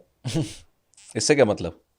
नहीं, मैं बता रहा हूं। अच्छा, अगर हवाला नहीं दिया मैंने, सिर्फ बोला है ये झूठ बोल रहा है, तब मास्क वाला पॉइंट गायब। जैसे सबूत दिया पहले मास्क निकाल के बात कर। अबे ये कौन सा तरीका है तुम लोगों का? स्टैंडर्ड उस पे रहो, कंटेंट पे रहो ना, कंटेंट पे रहो। मेरा शक्ल से क्या लेना देना है? मैं जो बात कर रहा हूं वो सही है या गलत है? अगर गलत है तो केस कर दो मुझ पे, गलत है मुझे गलत साबित करो, केस करो, मैं रेडी हूं। लेकिन मैं तो वही बोलता हूं जो लिखा हुआ है, तो मुझ पे तुम केस क्या करोगे? मुझे गलत साबित कैसे करोगे? आओ मेरे चैनल पे, लाइव डिबेट्स करता हूं मैं। अच्छा, ये सारी चीजें जो आप बता रहे हो जो डॉक्यूमेंटेड है, जब इस्लाम में कोई बच्चा पल बढ़ रहा होता है, उसको जब बताया जा रहा होता है, डॉक्यूमेंटेशंस उसको बताए जा रहे होते हैं, पढ़ाए जा रहे होते हैं, क्या उसका इंटरप्रिटेशन इस तरीके से होता है या कुछ और हो रहा होता है मदरसों के बताया ही नहीं जाता। अब हमारे पास बेचारे, इसी वजह से मैंने स्टार्टिंग में कहा था कि मुझे मुसलमानों से बहुत ज़्यादा हमदर्दी है। क्यों? क्योंकि उनको असल इस्लाम बताया ही नहीं गया, बताया पढ़ा ही नहीं गया। अब हमारे पास जब मोमिन हजरात आते हैं, मुसाफिर हजरात डिस्कशन करने के लिए, जब हम टॉपिक उठाते हैं तो दे आर शॉक्ड। वो कहते तुम झूठ बोल रहे हो। अच्छा, झूठ बोल रहे हो? कुरान लिखा है, निकाला, यहाँ लिखा है। नहीं नहीं, ये तुम्हारा बनाया हुआ कुरान है, यहूदियों की साजिश है, जूस की साजिश है, ये आरएसएस वाले तुमको पैसा दे रहे हैं। अच्छा, एक काम कर भाई, तेरे घर में कुरान है क्या? हाँ है, लेके आ। अच्छा, ये चेक कर, पढ़ जरा, है। अब शौक, आज तक पढ़ा ही नहीं था, मालूम ही नहीं था। शौक हो जाता हो कि यार ये भी लिखा। अभी एक हफ्ता पहले की स्ट्रीम में एक हाफिज आया था कुरान का, तो वो आया, कैमरे के साथ आया वो। तो मैंने उसको बोला, टॉपिक चल रहा था कि क्या रसूलुल्लाह को रहमत लिल आलमीन बोला जा सकता है, मर्सी टू ह्यूमन काइंड बोला जा सकता है। तो आया वो, मैंने उसको बोला एक बात बता कि एक इंसान जो रहमदिल है, क्या वो किसी को टॉर्चर करके मारेगा या मार सकता है? टॉर्चर करके मरवाने वाला इंसान रहमदिल हो सकता है? एक रहमदिल इंसान किसी को टॉर्चर करके मरवा सकता है? नहीं, बिल्कुल नहीं। बिल्कुल नहीं। अच्छा, किसी ने क्राइम किया है, गुनाह किया है, तो आप उसको पनिशमेंट दोगे, दैट इज फाइन। बड़ा क्राइम किया है, सबसे ज़्यादा जो सबसे एक्सट्रीम लेवल का ये हो सकता है कि आप उसको फांसी दे दो, कत्ल कर दो। अब आपके वहाँ पे फांसी का सिस्टम नहीं, आपने गला काट दिया, उतना ही ना। पॉइंट। लेकिन आप किसी के हाथ कटवा के, जिंदा रहते हुए हाथ कटवा के, पैर कटवा के, उसकी आंखें फोड़कर कील डालकर उसकी आंखें फोड़कर उसको धूप में वैसी मरते हुए छोड़ दो, इसको आप कहेंगे कि ये इसके अंदर जिसने ये करवाया या जो कर रहा है वो रहमदिल है? बिल्कुल नहीं है। तो उसने बोला नहीं, इसको हम रहमदिल नहीं करेंगे, कहेंगे। मैं बोला पक्का ना? तो बोलता है पक्का। हम्म। मैं बोला अच्छा ठीक है। अब मैंने उसके सामने हदीस खोली, और हदीस में जहाँ पे जो वाकया है ऊंट का पेशाब पीने का, ठीक है, ये गौमूत्र के ऊपर ये लोग सवाल उठाते हैं कि तुम गौमूत्र पीने वाले हिंदुओं को, ओ भाई तुम लोग तो ऊंट का पेशाब पीने वाली कौम है। अच्छा, हदीस में लिखा है ऐसा? 8 लोग आए थे एक ट्राइब से। अच्छा। मल्टीपल हदीस है। कैमल यूरिन आप sunnah.com पे मोमिन आजाद जाके सर्च कर ले, मल्टीपल हदीस आपको ऑथेंटिक हदीस मिल जाएगी, बुखारी में, मुस्लिम में, इब्ने माजा में, सुनन नसई में, मोस्टली सब जगह पे मिल जाएगी। 8 लोग आए थे एक ट्राइब से रसूलुल्लाह की तरफ इस्लाम कबूल करने, बैत की उन्होंने रसूलुल्लाह से, इस्लाम कबूल किया। वहाँ का क्लाइमेट उनको सूट नहीं हुआ, बीमार पड़ गए। तो रसूलुल्लाह को जब ये चीज़ बताई तो रसूलुल्लाह ने कहा कि भाई वो जो ऊँटनियाँ है उसका पेशाब और दूध पियो। तो वो लोग ने जाकर वो ऊँट का पेशाब और दूध उन लोग ने पिया, उनकी तबीयत सही होगी। लेकिन वो क्या किया उन्होंने, जो ये था ऊँटनी का जो मालिक था उसको मार दिया और ऊँटनी लेके वहाँ से चले गए। जब रसूलुल्लाह को ये पता चला तो रसूलुल्लाह ने बोला कि उनको पकड़ के लेके आओ, और वो मिल गए 8। तो उनके साथ ये मामला किया रसूलुल्लाह ने जो मैंने बोला, वो 8 लोगों के साथ हाथ पैर कटवा के, उनकी आंखें फोड़ के, उनको ऐसी तड़पता हुआ वो सहरा में उसको छोड़ दिया कि ऐसी मरे। तो भाई ये इनको आप मर्सी कह सकते हो? बिल्कुल नहीं। रहमदिल कह सकते हो आप? अच्छा, इसमें एक हदीस में ये आता है कि पूछा गया कि ये जो इतनी टॉर्चरस सजा है ये किस बुनियाद पे दी, उन्होंने जो क्राइम किया था उस बुनियाद पे या किस बुनियाद पे? तो उसका सहाबी जवाब देते हैं उन्होंने क्राइम किया था उस वजह से इतनी टॉर्चरस सजा नहीं दी, उन्होंने इस्लाम छोड़ दिया था इस वजह से इतनी टॉर्चरस सजा दी। मतलब इस्लाम छोड़ देना इतनी बड़ी सजा हो सकती है? अरे मल्टीपल हदीस आपको मिलेगी कि रसूलुल्लाह कहते हैं जिसने अपना दीन बदल दिया। आप मोमिन हजरात को खुद को चेक करना, मैं चाहता हूं कि आप लोग खुद ये सब सर्च करें, अपनी कुरान में चेक करो, अपनी हदीस में चेक करो। हदीसों में sunnah.com पे जाओ, तुम्हारे मोमिन लोगों ने ही पूरा डेटा सामने रख दिया है। इस्लाम वन पे जाओ, एप्लीकेशन से तुम्हारे लोगों के, जाओ उधर sunnah.com पे whoever changes religion से सर्च बार में डालो, टाइप करो और सर्च करो। अब तो इतना आसान है। मल्टीपल हदीस आपको मिलेगी जहां पे रसूलुल्लाह कहते हैं कि जिसने अपना दीन बदल दिया उसको कत्ल कर दो। और हजरत अली ने तो एथियस्ट जो हुए थे या एथियस्ट जो थे उनको जिंदा जला दिया। अच्छा, जिंदा जला दिया। ये इन लोगों को तुम रोल मॉडल बना के बैठे हो, ऐसे लोगों को। तभी तो जिहाद बढ़ रहा है, जिंदा जला जिहाद के दिया मतलब बदल रहे हैं जी। तो आप देखिए कि, तो बात मैं उस पर आता हूं कि वो मुसलमान जो हाफिज था वो कुरान हाफिज, अच्छा जो कुरान हाफिज होता है वो खाली रट्टा मारता है कुरान का, उसको मतलब नहीं पता होता है। अच्छा, मैंने उससे वादा ले लिया था कि तू अपनी बात से मुकरेगा नहीं। जब मैंने उसको हदीस दिखाई और उसको सवाल किया कि अब बता भाई कि तूने ये एग्री किया था कि ऐसा शख्स रहमदिल नहीं है, तो तेरे रसूल के बारे में अब तेरा क्या ख्याल है? अब उसको शौक लगा पहले, तो बोलता है नहीं नहीं ये हदीस नहीं हो सकती मौला भाई, तेरे सामने हदीस। तो मैं बोला तूने वादा किया था, अब अपने वादे के मुताबिक तू ये बोलेगा कि रसूल मेरे रहमदिल नहीं है, उसको बचाने के लिए और 3-4 मोमिन दाढ़ी वाले फटक से उसके हाथ से कि भाई कहीं ये बोल नहीं दे, नहीं नहीं तुम ऐसे हो, तुम ये हो, तुम झूठे हो, आओ सामने बैठ के बात करो, तुम ये करो करके भाग गए। तो बताने का मकसद ये है कि मुसलमानों को, आम मुसलमान छोड़ दो, जो रट्टा मारू तोते हाफिज लोग होते हैं, उनको भी नहीं पता है उनकी रसूल की करतूतें कि क्या नहीं किया उन लोगों ने। उनको नहीं पढ़ाया जाता, उनको ये चीज़ें बताई नहीं जाती, उनको बस अच्छा अच्छा जो लग रहा है कि अच्छा है वो बस उतना दिखाते वो लोग, ताकि ऐसा लगे कि यार हमारे रसूल जो है ना वो सबसे बेस्ट सबसे है, आला है। सबसे आला है, सबसे बेहतर है। अच्छा, शरीयत को लेकर बहुत बात होती है। शरीयत शरीयत कानून जिसे हम कहेंगे, आप बता रहे हो कि कुरान और हदीस में इस लेवल की चीजें लिखी हुई हैं, तो फिर शरीयत से उम्मीदें तो बदल देनी चाहिए किसको बदल देनी चाहिए? इस्लाम को। और शरीयत कानून की बात जो की जाती है सबसे हाँ, ज्यादा, तो शरीयत कानून को बदल जाना चाहिए, अब छोड़ देना चाहिए इस्लाम मानने वालों को, कैसे छोड़ेंगे?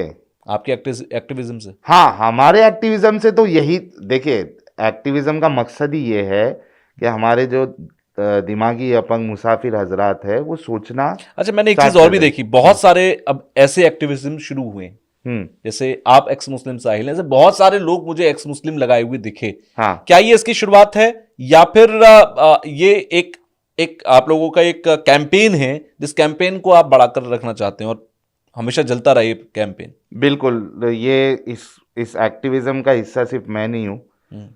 मेरे साथ मामला ये हो गया कि मेरी जब जब मैंने चैनल ओपन किया था और कई सारे लोग जुड़ रहे थे उसमें, और डिबेट्स हमारी देख के उनको अच्छा लग रहा था, तो काफ़ी रीच बढ़ रही थी, तो जो मुसलमानों में हलचल मच गई, और ख़ास करके जो इनके ऑनलाइन मुल्ला मौलवी मुफ्ती है उनके अंदर और ज़्यादा हलचल मच गई कि यार ये तो डैमेज करना स्टार्ट कर दिए। तो उन्होंने मुझे डराने के लिए मेरे ही एक दोस्त के ज़रिए से, क्योंकि मैं पहले चेहरा दिखा के नहीं आता था, लेकिन आवाज़ मेरी आवाज क्योंकि पहचानना शुरू यूनिक हुई। है, तो एक मेरा दोस्त पहचान गया कि यार ये तो अपना ही दोस्त है।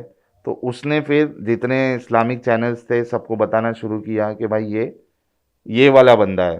तो उसने क्या किया, पाकिस्तानी एक मुफ्ती ने मेरी आइडेंटिटी लीक कर दी, पूरा बताया उसने कि ये है साहिल, इसका नाम निसार अहमद शेख है, ये इधर काम करता था, ये इस एरिया में रहता है, इस बिल्डिंग में रहता पब्लिक है, डोमेन में आपकी पूरी आइडेंटिटी डिस्क्लोज कर दी। पूरी चीज़ें उन्होंने डिस्क्लोज कर। तो मेरे साथ मामला ये हुआ कि मेरी आइडेंटिटी लीक हो गई। कुछ दिन जो मैंने चैनल बंद किया उसके बाद एंटी तबलीग का कीड़ा मेरे अंदर ऑलरेडी जाग चुका था।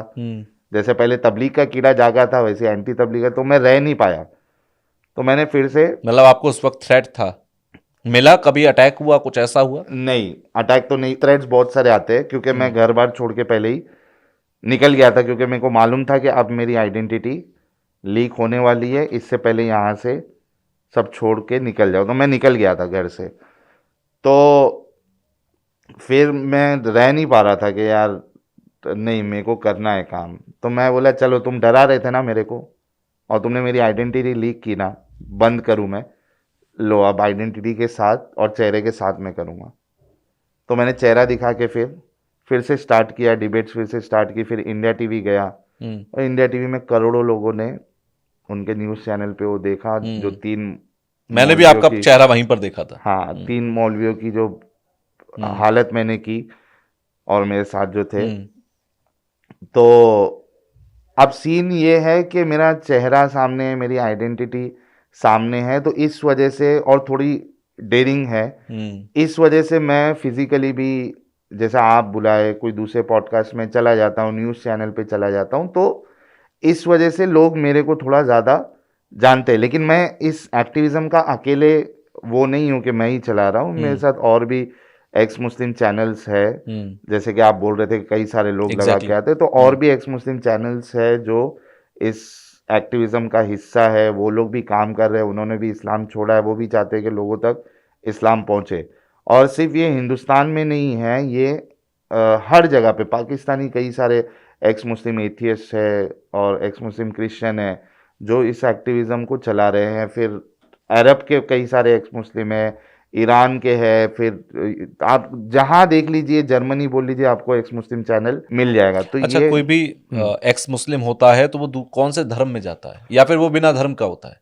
अच्छा, इसमें जो है एक्स मुस्लिम खुला होता है, ओपन होता है। ओपन होता है कि वो अब चाहे तो सनातनी बन जाए, चाहे तो क्रिश्चियन बन जाए, चाहे तो एथियस्ट बन जाए, चाहे तो बुद्धिस्ट बन जाए, अब उसके ऊपर है। लेकिन बात ये होती है कि दूध का जला हुआ छाछ भी फूक फूक कर पीता है। फूक फूक के पीता है।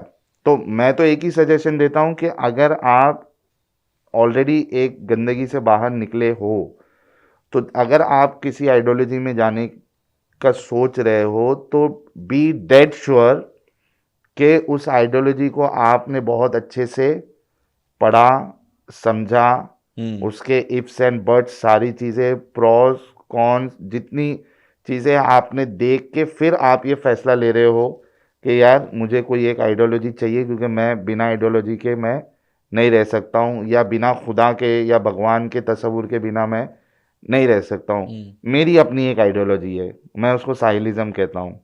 इस आइडियोलॉजी में अब ये स्टार्ट जब किया और मैं जब मेरी आइडियोलॉजी बताई, तो कई सारे लोगों ने कहा यार हम भी साहिलिज्म को मानेंगे।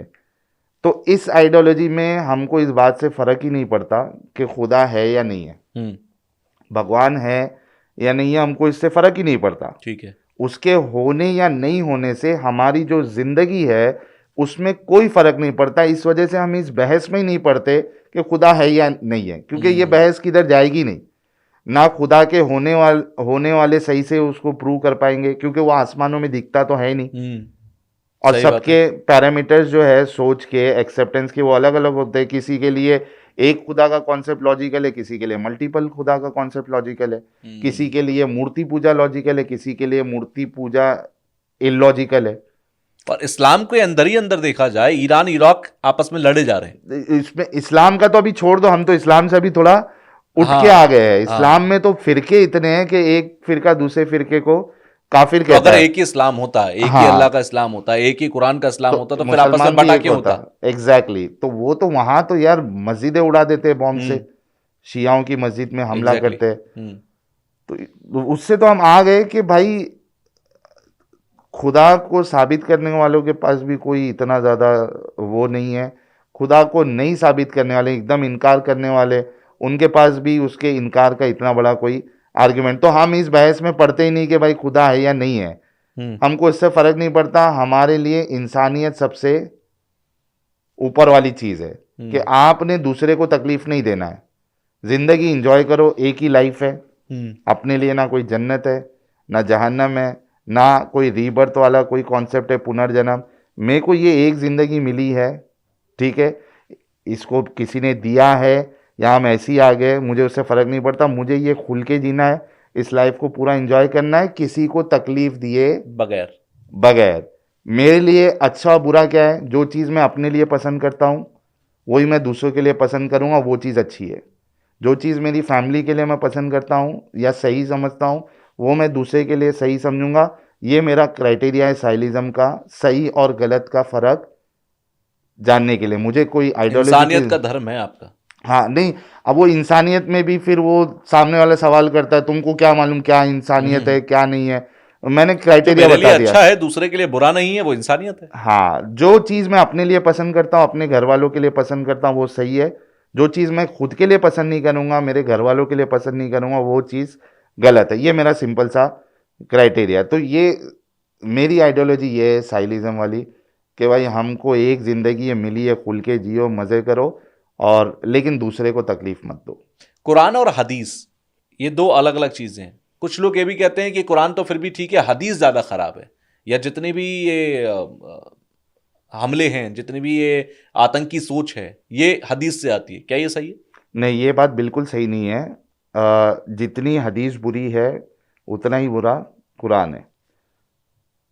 बल्कि ऑथेंटिसिटी अगर देखी जाए तो आपको हदीसों की ऑथेंटिसिटी ज़्यादा मिल जाएगी, क्योंकि उसमें एक क्राइटेरिया है चेन ऑफ नरेटर्स का। ओके। और उसको चेन ऑफ जो नरेटर्स है उसको ऑथेंटिक है या नहीं है उसको जज करने का, हालांकि वो भी है सब फालतू। लेकिन ये दोनों से अगर कंपेयर करें तो कम से कम उसमें इन्होंने उसको ऑथेंटिक, नॉन ऑथेंटिक, ज़ईफ, हसन, सही कैटेगराइजेशन की हुई है। चेन ऑफ नरेटर्स है इनके पास कि भाई इसने इससे सुना, इसने उससे सुना, उसने उससे सुना। कुरान के साथ तो ये मामला भी नहीं है, उसके ना चेन ऑफ नरेटर्स है आयतों के, कुछ नहीं। बस ये ट्रस्ट मी ब्रो वाला हिसाब है कि ये सही है, ये अल्लाह की तरफ से। मैंने भी ये सुना था, तुमने भी यही सुना है, इसी को मान लो, इसी को हाँ, लेकर आगे बढ़ लो। आगे बढ़ो। तो देखा जाएगा तो हदीस की ऑथेंटिसिटी कुरान की ऑथेंटिसिटी से ज़्यादा है। लेकिन हदीसों के मामले ये कहते हैं कि इसमें ज़ईफ भी है, फलाना है, ढिमकाना है, कुरान सही है। लेकिन आप अगर सिर्फ कुरान को अगर लोगे और हदीसों को अगर हटा दोगे आप, तो ये इतनी लूली लंगड़ी किताब है, इतनी एम्बिगुअस किताब है कुरान, कि वो सरवाइव ही नहीं कर पाएगी। यानी उसको आप समझ ही नहीं पाओगे, आपको पता ही नहीं चलेगा कि क्या चल रहा है, ये आयत किसके बारे में है, ये क्या बोल रहा है लिखने वाला, कुछ समझ ही नहीं आएगा आपको उसमें। इतनी लूली लंगड़ी किताब है ये। मैंने कहीं पर सुना कि कुरान की जो आयतें लिखी गई, जिस कुरान को हम अल्लाह की आवाज मानकर चल रहे हैं, उसमें भी बदलाव कर दिए गए, उसकी भी कुछ आयतें हटा दी गई वक्त के साथ। सर, हदीसों का अगर मुताला करें तो कुरान के आपको अंदर काफ़ी सारे बातें मिलती है कि प्रिजर्वेशन में इतने फॉल्ट है। वो हज़रत आयशा फरमाती है, मिल्क सकलिंग वाली जो आयत थी वो किसी पर्चे में लिखी हुई थी, वो तकिए के नीचे था, वो आके बकरी खा ली, है ना। दूध पिलाने वाले हैं, मतलब कोई नॉन महरम है, ठीक है, इस्लाम में महरम नॉन महरम वाला हिसाब रहता है। तो नॉन महरम के सामने एक जो मुसलमान खातून है वो जा नहीं सकती है।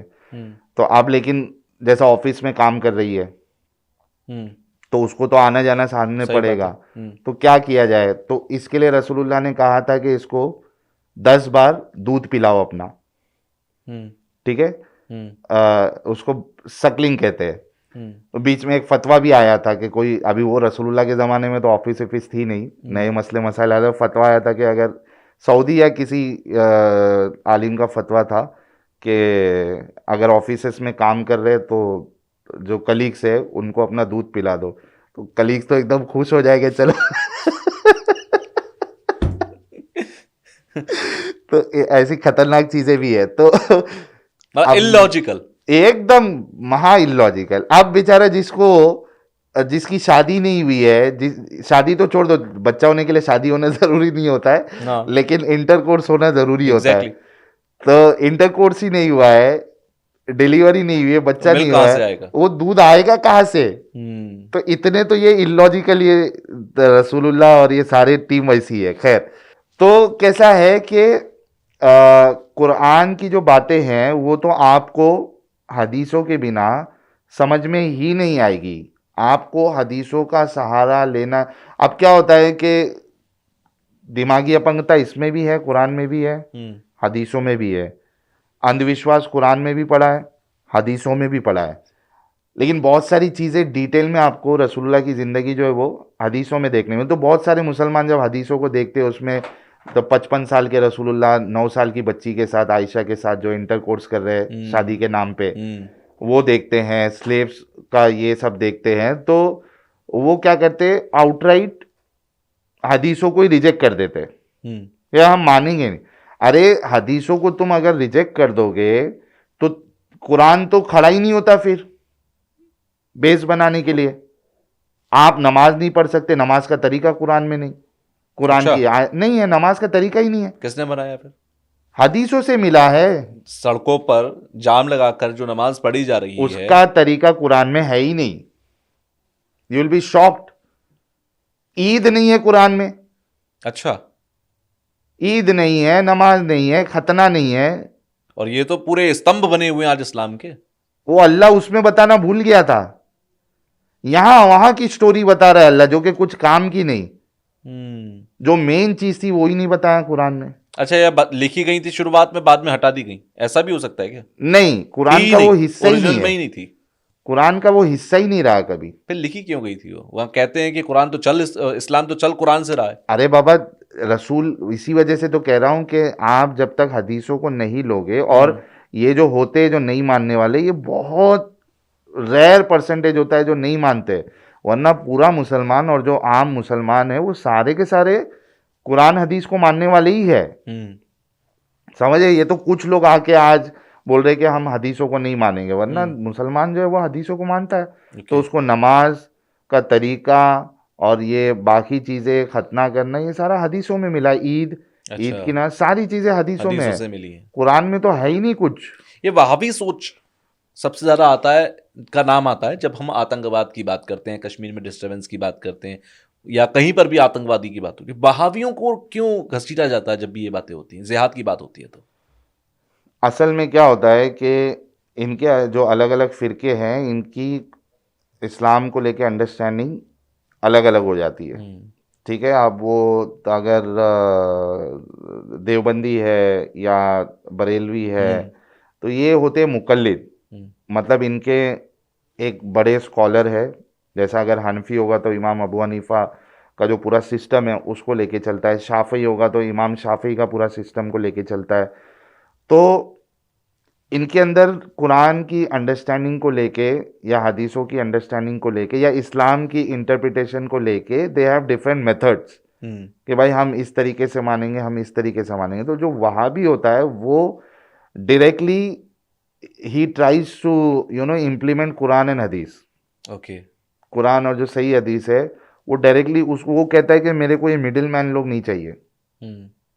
ठीक है, और मिडिल मैन की बात अगर गलत रहेगी, कुरान या हदीस से टकराएगी, तो हम उसको हटा देंगे। हटा दें, हम नहीं मानेंगे। हमारा सोर्स जो है वो कुरान है और हदीस है, तो वो उसको फॉलो करता है। अब कुरान और हदीस को मैंने जैसे कि पहले कहा था आपको कि जो इस्लाम को अगर फॉलो करेगा जो कि कुरान हदीस है, तो ऑब्वियसली वो कट्टर बनेगा।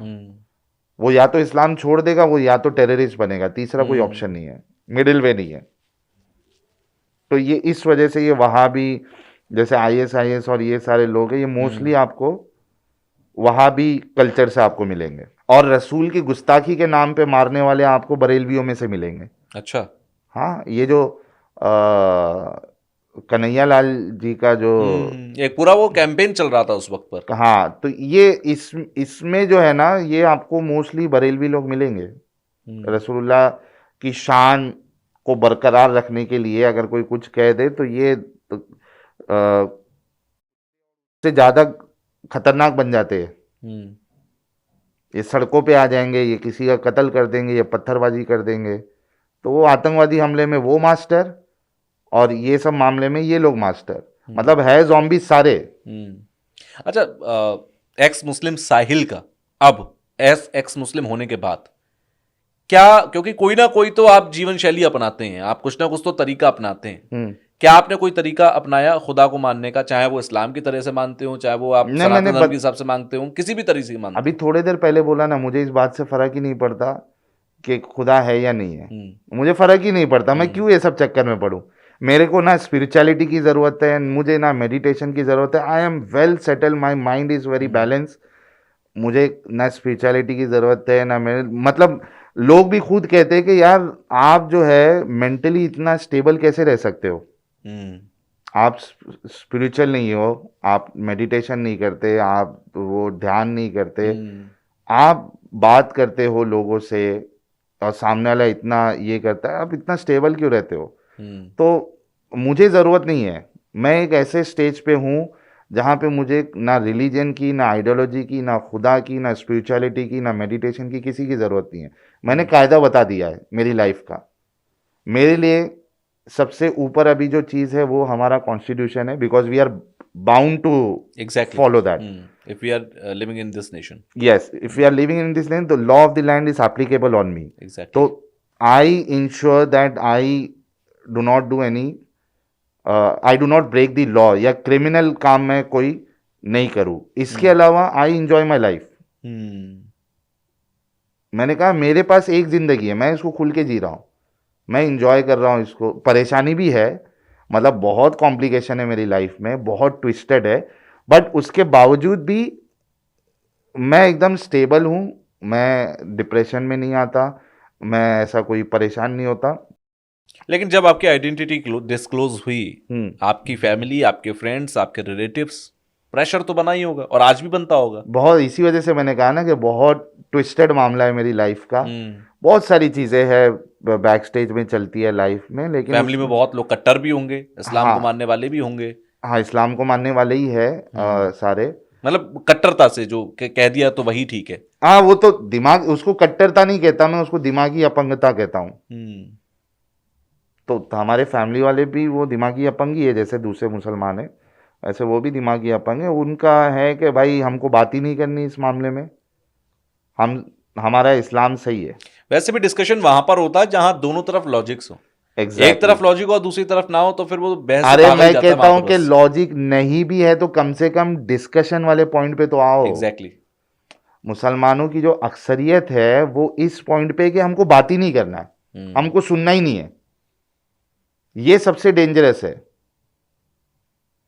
आप इलॉजिकल हो, वो तो मेरे को पता है, लेकिन जब आप डिस्कशन करोगे तो कभी ना कभी तो आपका दिमाग चलेगा, कभी ना कभी तो सोचोगे। आज नहीं सोच रहे, 2 महीने के बाद सोचोगे, कभी रात में सोते वक्त तुमको ख्याल आएगा यार ये जो मैं बोला ये तो कोई सेंस ही नहीं बनाता। हम्म। उसके लिए at least you come to the level of discussion, irrespective of logical हो इलॉजिकल हो। हम्म। लेकिन मुसलमानों की जो अक्सरियत है उनका ये मामला है कि भाई हमको ये सब सुनना ही नहीं है, हमारे नबी के बारे में ये सब हम कान से सुनना ही नहीं चाहते, हमसे डिस्कशन करो ही मत। ये तबलीगी जमात में क्या होता है? देखो वो भी दिमागी अपंग है और हम्म। वो भी दिमागी अपंगता फैला रहे हैं, ठीक है। वो घर घर जाके, अभी तो फिर भी कम हो गया, वरना एक टाइम था, मैं खुद भी तबलीगी जमात से भी जुड़ा हुआ था, वो रास्ते में कहीं खड़े होते तो ये वाइट पुलिस इनको कहते थे, हम्म। ये आ जाते थे लेके अपने बयानात में, या जो उनका हल्का होता था वहाँ बिठा दिया लोगों को, 3 दिन चलो, 40 दिन चलो, 40 दिन की जमात, 4 महीने की जमात। हम्म। वहाँ लेके गए, एक अच्छा खासा बच्चा जो पढ़ाई करने जा रहा था उसको वहाँ जाके, देने वाली जात अल्लाह की है, करने वाली जात अल्लाह की है, किसी से कुछ नहीं होता, जो कुछ होता अल्लाह से होता, अल्लाह की राह में अपना टाइम निकालो, अल्लाह के इस्लाम को फैलाने के लिए अपना वक्त निकालो, रिस्क देने वाला अल्लाह है। अरे जब तुम इस तरीके से ब्रेन वॉश करोगे हाँ। तो वो बच्चा बेचारा जो कॉलेज में इंटरेस्ट ले रहा था, वो कॉलेज में इंटरेस्ट सड़क लेने के किनारे पंचर बजाय ही छोड़ेगा हाँ या फिर आतंकवादी बन जाएगा। 40 दिन 4 महीना लगा के वो जो कपड़ा पहन रहा था वो जीन्स, या उसका या तो वो सीधा कुर्ते पैजामे में आ जाएगा, कुर्ता लंबा पैजामा छोटा, हाँ। इधर एक मिसवाक लगी हुई है, गंदा सा जुब्बा पहनेगा, टोपी पहनेगा, बाल यहाँ से ऐसे घूमे हुए हैं नबी की सुन्नत को फॉलो करने के लिए, मतलब कार्टून वो बन जाएगा। हम्म।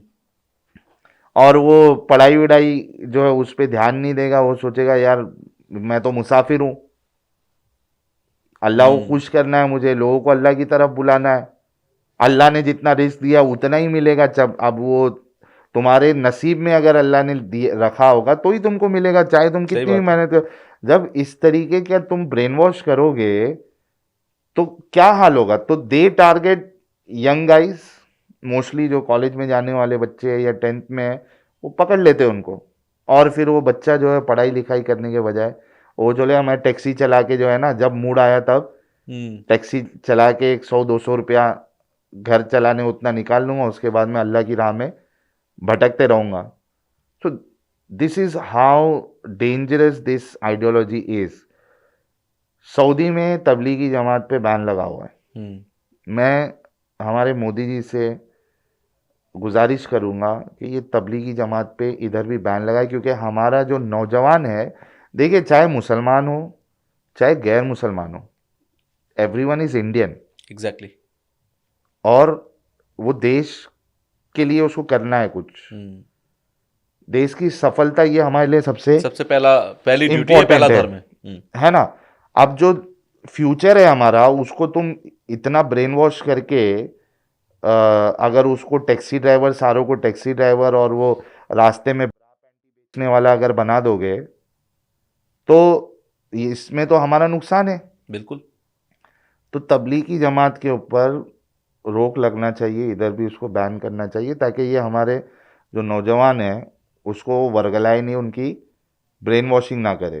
तो ये तबलीगी जमात है लेकिन बेसिकली। सीधे तौर पर देखा जाए, जितने भी धर्म इस दुनिया के अंदर, मजहब हैं, ज्यादातर जो बड़े और इधर उधर देशों में फैले उन सबका फैलने का एक रीजन था कि प्रचार प्रसार हुआ, इन्फ्लुएंस हुए लोग। अगर आप इस्लाम को हिंदुस्तान में आया देखेंगे तो ये सिर्फ युद्ध के जरिए आया, बिल्कुल आतंक के मारकाट। जरिए आया, आक्रमण के जरिए आया, और कहीं भी फैला तो ये आक्रमण के जरिए फैला। देखिए क्या होता है, रसूलुल्लाह की जिंदगी अगर देखो आप, सहाबा की जिंदगी देखो, तो तलवार से ही फैला है। इनके जो, मैंने क्या कहा कि मुल्ला अगर इंडिया का है तो अलग चीज़ बोलेगा, पाकिस्तान या दूसरी जगह का है तो वो अलग चीज़ बोलेगा। आप पाकिस्तानी उलमा को सुन लो, दे एक्नॉलेज दिस कि इस्लाम तलवार की बुनियाद पे फैला है। अगर तलवार नहीं होती रसूलुल्लाह के पास तो इस्लाम नहीं फैलता। They acknowledge this and I appreciate them for that, क्योंकि वो सच बोल रहे हैं और यहाँ के मुल्ला झूठ बोलते हैं। तो इस्लाम फैला ही तलवार। रसूलुल्लाह जो है 13 साल जो उनका मक्का में गुजरा है, 13 साल तबलीग इबलीग जब उनके पास ताकत नहीं थी, कितने लोग मुसलमान हुए थे 13 साल में? 60 70 मैक्सिमम 90 के आसपास नंबर मिलता है। और वही देखो जब मदीना हिजरत किए, माइग्रेट हुए और वहाँ सपोर्ट मिला, उसके बाद इतने जंग कि उनकी ज़िंदगी में आपको सिर्फ जंग लूटमार ही मिलेगा। फैला ये तलवार से। उनके बाद उनके जो सहाबा थे उन्होंने भी तलवार से फैलाया। फिर भारत का ही आप एग्जाम्पल ले लीजिए, बाकी जगहों का एग्जाम्पल आप ले लीजिए, तलवार से। अब तलवार क्योंकि नहीं चल सकती, अब वो ताकत नहीं रह गई, तो अब डिसेप्शन से काम लेते हैं लोग कि भाई नहीं नहीं हमारा इस्लाम एकदम अच्छा, एकदम सॉफ्ट, इस तरीके से कोशिश करें। जहां तलवार वाली ताकत इनको आ जाएगी फिर वो तलवार स्टार्ट कर देंगे। IS आप देख लीजिए, एग्जैक्टली, है ना? तो तालिबान आप देख लीजिए, कई सारे एग्जाम्पल्स है। तो जब तलवार हाथ में उसकी ताकत नहीं है तो डिसेप्शन, और अगर ताकत है तलवार की तो तलवार से। अच्छा भला अफगानिस्तान चल रहा था, हाँ, और उसे तलवार के, अब तलवार नहीं होती, बंदूक की नोक होती है, बंदूक की नोक पर फिर हथियार लिया गया, हथियार लिया। और क्या किया? औरतों के साथ क्या मामला हो रहा उसे है? फिर बैकवर्ड कर दिया बेचारा। इतने सालों में अफगानिस्तान जहां आया था तरक्की के रास्ते, वापस से वहीं पुराने समय में वापस चला गया। तो ये कहीं ना कहीं है कि अगर कुछ चीज़ों को हटा दिया जाए। आपको इन दी एंड में आप कुछ चीज़ें पूछना चाहूंगा, कुछ चीज़ें आपको लगती है कि अगर इस्लाम में से हट जाए तो इस्लाम बहुत अच्छा हो जाए? सर मैं कहता हूँ इस्लाम को ही हटा दो, क्योंकि इस्लाम चेंज नहीं हो सकता। इस्लाम में रिफॉर्मेशन पॉसिबल ही नहीं है। रीज़न? इस्लाम के बारे में कुरान में अल्लाह कहता है कि इस दीन को हमने परफेक्ट किया। अच्छा। और रसूलुल्लाह कहते हैं कि दीन में अगर आप कोई नई चीज़ दाखिल करते हो तो उसको बिदअत कहते हैं इस्लाम में, और हर बिदअत गुमराही है और हर गुमराही आपको जहन्नम में लेके जाती है। ठीक है? वशर्रल उमूरी मुहतसातुहा वकुल्लु मुहतसतिन बिदअ वकुल्लु बिदअतिन दलाला वकुल्लु दलालतिन फिन नार। तो हर गुमराही जो है नार यानी आग में आपको लेके जाती है। तो डबल प्रोटेक्शन दिया गया है। एक तो इसको परफेक्ट बोला गया है, तो जो चीज़ परफेक्ट होती है उसमें एडिशन की या सब्ट्रैक्शन की गुंजाइश ही नहीं होती।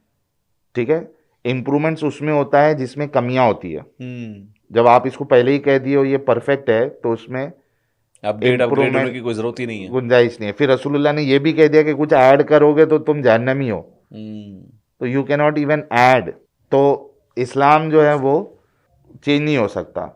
हाँ ये है कि जैसा चाइना करता है वैसा अगर पूरी दुनिया वाले करे, हमारे मोदी जी अगर इसको करे, अगर वो वाकई में चाहते हैं कि देश की तरक्की हो, कि इसमें से जितनी मारकाट वाली आयतें हैं, हेटफुल आयतें हैं, हदीसों को पूरी तरीके से बैन कर दो।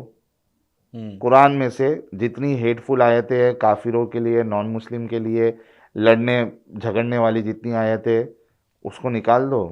वो कुरान आप इंडिया में उतना ही पढ़ेंगे और पढ़ाएंगे, कर दो तो हो सकता है फिर बड़े लेवल पे चेंजेस आए। लेकिन फिर कुरान बचेगा भी कितना, आप सोच लीजिए कि छोटी सी किताब बन जाएगी वो। क्योंकि उसमें जैसे कि मैंने कहा कि हर जगह पे काफिरों के लिए अल्लाह ने डराना, जहन्नमी, अनार, ये सब चीज़ों की बात की हुई है। तो निकालने में बहुत कम कुरान बच जाएगा फिर। तो ये करे तो फिर कुछ हो सकता है कि तो छोटी सी उसको किताब बना दे, ख़त्म। चलिए बहुत अच्छा लगा साहिल भाई, आप आए स्टूडियो और एक लंबी चौड़ी हमने चर्चा करी, क्योंकि मुझे भी इसलिए भी आपसे मिलना था क्योंकि इतने सारे कमेंट्स के बाद मैं भी देखना चाहता था भाई कौन है एक्स मुस्लिम साहिल। तो ये सबसे बड़ा सवाल था मेरे लिए। और जब ये आया था मेरे पास लगातार कमेंट्स, तो बड़ा ही, पहले तो आप मिले भी नहीं मुझे क्योंकि नहीं हर मिले। जगह आपका मास्क लगा फेस मिल हाँ। रहा था। फिर इंडिया टीवी के शो के आपने जिक्र किया, वो मुझे मिला, फिर वहां से मैंने थोड़ा सा लिंक लगाया हाँ। क्योंकि मैं एक समय में इंडिया टीवी में रहा, तो तब मुझे आपका थोड़ा सा प्रोफाइल मिला, तो मैं चलो फिर मिलकर बात की जाए। बहुत बहुत धन्यवाद। आप Thank you अगली so बार much. कभी आए इस तरफ तो जरूर आप स्टूडियो में आए हैं मेरे, और फिर से कभी ना कभी किसी ना किसी मुद्दे पे बात की जाएगी। डेफिनेटली। आज के लिए thank you. Thank you so much, बहुत अच्छा लगा तुषार जी बात करके, पता ही नहीं चलता कि कब इतना टाइम निकल जाता है Exactly. डिस्कशन में। आप लोग भी कुछ पूछना चाहें तो कमेंट बॉक्स में बताइएगा। और भाई तो हमेशा लाइव, Live- अच्छा आपका लाइव के लिए आप बहुत स्ट्रिक्ट हैं। मैंने जब इनको आने के लिए बोला तो इन्होंने कहा कि ठीक है मैं रात में लाइव करूंगा, सुबह मैं फ्लाइट पकड़ के आपके पास आऊंगा। लाइव पर आना, मैं लास्ट में एक और ऐड ऑन कर रहा हूं क्वेश्चन को, लाइव को लेकर आप इतने रिस्ट्रिक्ट क्यों हैं खुद के लिए? देखिए, जब मैंने चैनल स्टार्ट किया था तो मैंने ये डिसाइड किया था कि बहुत सिंपल अंदाज में मैं लोगों से डिस्कशन करूंगा और सिर्फ मुसलमानों से करूंगा। मेरा इंटरेस्ट नॉन मुस्लिमों से डिस्कशन करना है ही नहीं। ठीक है, मैं उनसे क्या डिस्कस करूं इस्लाम के बारे में। एग्जैक्टली। तो मुझे सिर्फ मुसलमानों से डिस्कशन करना था। तो जब ये फॉर्मेट मैंने स्टार्ट किया तो ये इतना ज़बरदस्त लोगों को लगा, क्योंकि कुछ और भी एक्स मुस्लिम थे, वो लेके बैठते थे साथ में नॉन मुस्लिमों को, उनसे डिस्कशन करते, तो लोग पसंद ही नहीं कर रहे थे उनको देखना।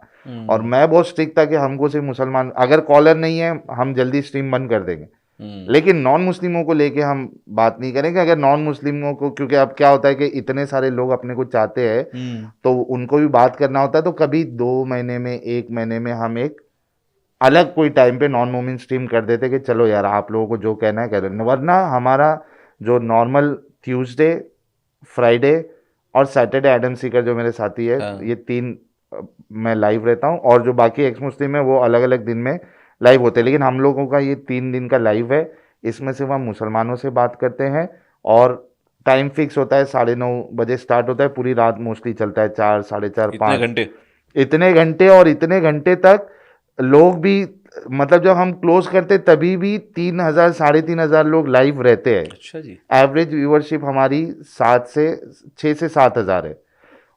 वो भी उसकी वजह ये है कि जो मेन चैनल है मेरा, इंडिया लोकेशन पे बैन है। लास्ट मई को 5 मई को मेरा चैनल बैन हुआ था। 1-1 लाख सब्सक्राइबर मेरे महीने में बढ़ रहे थे, लेकिन वो अंदर किसने जाके, जो जयचंद लोग होते हैं ना, उन्होंने जाके कंप्लेंट किया कि इंडिया जैसे लोकेशन में मेरा चैनल बंद हो गया, बैन है। वरना वो टाइम पे जब बैन नहीं था, live viewership, average live viewership 12,000 के आसपास थी।